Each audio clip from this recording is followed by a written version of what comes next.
Hello నమస్తే welcome to Suman TV. ప్రస్తుతం మనతో యూసీఎస్ ఫౌండర్ ఉదయ్ గాడిపర్తి గారు ఉన్నారు. వీరితో ఈరోజు కొన్ని విషయాల్ని డిస్కస్ చేద్దాం.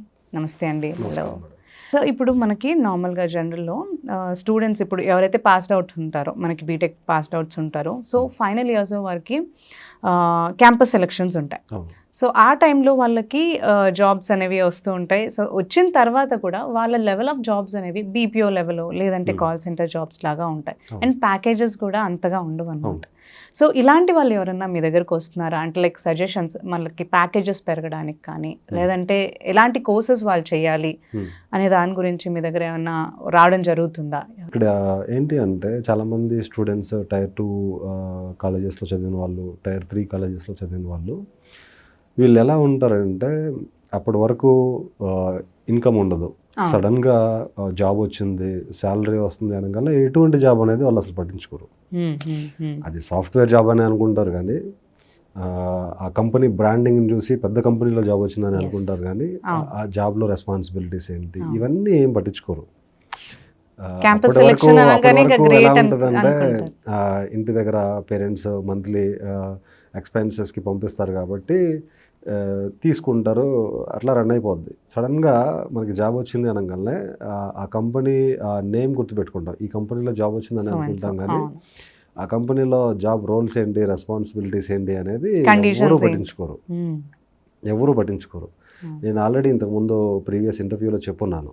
సో చాలామంది ఒక 100 మెంబర్స్ కనుక క్యాంపస్ ఇంటర్వ్యూలో సెలెక్ట్ అయితే అందులో ఒక 20 మెంబర్స్కి డెవలపర్ రోల్స్ వస్తుంది, ఒక 80 మెంబర్స్ అనేది 80 మెంబర్స్కి సపోర్ట్ రోల్స్ వస్తాయి. సపోర్ట్ రోల్స్ అంటే routine work, out of the box thinking ఉండదు, బయట వాళ్ళకి గ్రోత్ కూడా ఉండదు.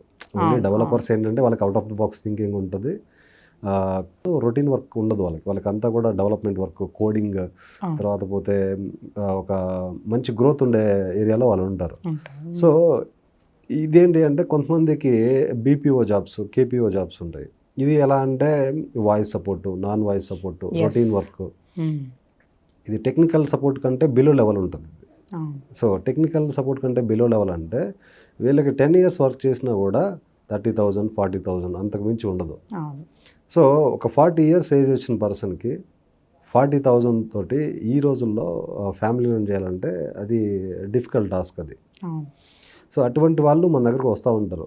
సార్ ఇట్లా నేను ఇలా ఒకే కంపెనీలో స్ట్రక్ అయిపోయినాను, ఇప్పుడు నేను సబ్జెక్ట్ నేర్చుకొని కెరియర్ స్విచ్ అవ్వచ్చా అని చెప్పేసి. డెఫినెట్గా ఐటీ అనేది టాలెంట్ని ఎంకరేజ్ చేస్తుంది. మీరు స్కిల్స్ బాగా నేర్చుకొని ఒక క్లయింట్కి కనుక మీరు వర్క్ని ప్రాపర్గా కనుక డెలివర్ చేస్తే డెఫినెట్గా మీకు ఛాన్సెస్ ఉన్నాయి. అంటే మీరు ఏదో నామమాత్రంగా ఆషామాషిగా నేర్చుకొని బీపీఓ వర్క్ లాగా, కేపీఓ వర్క్ లాగా ఇక్కడ చేస్తా అంటే కుదరదు. సో మీరైతే సబ్జెక్ట్ బాగా నేర్చుకోవాలి, డెఫినెట్గా మీకైతే ఆపర్చునిటీస్ ఉన్నాయి. సో ఇట్లా మన దగ్గర చాలామంది సేల్స్లో పనిచేస్తా, బీపీఓగా పనిచేస్తా, కేపీఓగా పనిచేస్తా. సో వాళ్ళ కంపెనీస్ పెద్ద పెద్ద కంపెనీసే, రోల్సే. అండ్ స్టేట్స్ కూడా పెద్ద బెంగళూరు, చెన్నై ఇలాంటి ప్లేసెస్ లోనే వర్క్ చేస్తూ ఉంటారు. సో అన్ని బ్రాండింగ్ అంతా బాగానే ఉంటుంది, కానీ శాలరీ ఉంటుంది, వర్క్ కూడా గ్రోత్ ఉండదు. అండ్ అదే మీరు అన్నట్టు ఇయర్స్ గడుస్తున్నా కొద్ది వాళ్ళ ప్యాకేజెస్ కూడా అసలు పెరగవు, అక్కడే చాలా లేట్గా రియలైజ్ అవుతారు. రియలైజ్ అయినప్పుడు ఏంటంటే కొంతమంది మన దగ్గరికి వస్తుంటారు రెగ్యులర్గా గైడెన్స్ కోసం, ఇట్లా ఉన్నాను సార్ నేను ఎలిజిబులా కాదా అని చెప్పేసి. సో డెఫినెట్గా చాలామంది ఇప్పుడు వాళ్ళు ఏంటంటే they are all graduation complete చేసి డిఫరెంట్ సెక్టార్స్లో ఉండి సిచ్యువేషన్ బాగాలేదు, ఇంకా జాబ్ చేయాల్సిన పరిస్థితి వచ్చినప్పుడు ఏంటంటే జాబ్ చేయడానికి ఇంట్రెస్ట్ చూపిస్తారు. సో వాళ్ళకి ఏంటంటే సబ్జెక్ట్ బాగా నేర్చుకుంటే కొన్ని కంపెనీస్ డెఫినెట్గా వాళ్ళు ఏంటంటే ఒక కాంట్రాక్ట్ హైర్ చేసుకుంటారు, ఒక కాంట్రాక్టర్గా హైర్ చేసుకుంటారు. They look at their skills and they will hire as a permanent employee. ఆ విధంగా ఆపర్చునిటీస్ ఉన్నాయి. అలా అని చెప్పేసి లేటరల్గా వస్తా అంటే ఆపర్చునిటీస్ లేకుండా ఏం లేవు. అంటే చాలామంది ఇండియన్స్లో ఎలా ఉంటుంది అంటే ఓన్లీ ఫ్రెషర్గా జాయిన్ అయితేనే ఐటీలో కెరియర్ ఉంటుంది, లేటరల్గా ఐటీలో కెరియర్ ఉండదు అనేది చాలామంది మిస్కన్సెప్షన్ ఇది. సపోజ్ నేను ఒక 3 years మెకానికల్ ఫీల్డ్లో వర్క్ చేశాను, దాని తర్వాత ఐటీలోకి నాకు ఎలిజిబిలిటీ లేదు అనేది ఒక మిస్కన్సెప్షన్ అనేది ఇండియన్స్లో ఉంది. బట్ డెఫినెట్లీ ఏంటంటే తెలియని విషయం ఏంటంటే IT always welcomes the talent.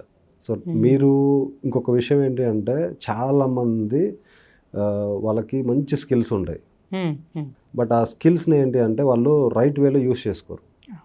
వాళ్ళకి మంచి టాలెంట్ ఉండి, మంచి నేర్చుకోగలిగిన టాలెంట్ ఉండి, బాగా వర్క్ని డెలివర్ చేయగలిగే టాలెంట్ ఉంటే డెఫినెట్గా ఐటీలో వాళ్ళు జర్నీని స్టార్ట్ చేయొచ్చు, మంచి పొజిషన్ కూడా వెళ్ళొచ్చు. సో ఇక్కడ కొన్ని విషయాలు మనం ప్రధానంగా మాట్లాడుకోవాలండి. ఏంటి అంటే మీకు ఇప్పుడు అకాడమిక్స్లో ఒక 90% వచ్చేసి జాబ్ వచ్చింది. అక్కడ మీరు కనుక క్లయింట్కి వర్క్ సరిగ్గా డెలివర్ చేయలేకపోతే దే విల్ నాట్ రిటైన్, వాళ్ళు రిటైన్ చేసుకోరు. They will ask you to move out. So మీకు కనుక అకాడమిక్స్లో తక్కువ ఉన్నా, 60% ఉన్నా, లేదంటే 55% ఉన్నా, మీరు కనుక ఒక ఎనీ డిగ్రీని హోల్డ్ చేసుకొని ఉంటే, మీ దగ్గర కనుక టాలెంట్ ఉండి క్లయింట్కి కనుక వర్క్ని డెలివర్ చేయగలిగిన పరిస్థితులు మీరు ఉంటే డెఫినెట్గా మీరైతే ఐటీలోకి ఎలిజిబుల్, మీరు వర్క్ చేసుకోవచ్చు, బ్రహ్మాండంగా మంచి పొజిషన్లో కూడా వెళ్ళొచ్చు. నేను చాలామంది స్టూడెంట్స్ని చూస్తున్నాను.